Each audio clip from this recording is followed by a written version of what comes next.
Various jurisdictions across the world define a COVID case very differently. So here in Ontario, the definition of a case changed in early August, where we started to even include people who are immune, who have IgG antibodies, as being a COVID case, which is appalling. Like you're considering someone who's immune as being a case.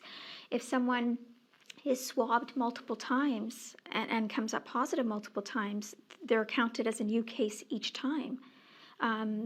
We know that there's significant limitations to the PCR testing that's being applied, and even the World Health Organization has come out with two statements. One is just recent as a couple of weeks ago, where they have sounded the alarm in terms of possibility of high false positives from high cycle thresholds, where according to the peer-reviewed literature, including some data that was published with co-authorship from the Public Health Agency of Canada, if you have high cycle thresholds significantly higher than 30, but even higher than 25, you can be a PCR positive case but not be infectious, because you're picking up inactive remnants of the RNA virus. And so here in Ontario, according to the published paper from the Public Health Agency of Canada,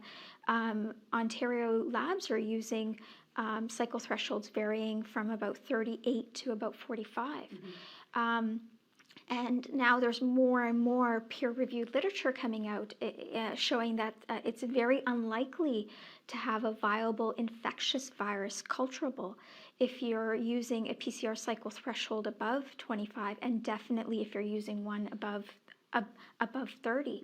So we're basing all of these parameters, all these draconian measures, where we're taking away basic civil liberties, basic freedoms, fundamental freedoms that don't come from the government. These are our birthrights, and the government's role is to protect them, and they're being taken away based on flawed testing, and we're not even having discussions around that.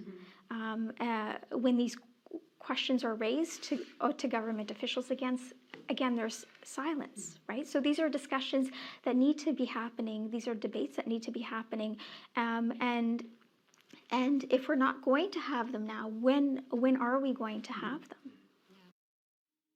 I read about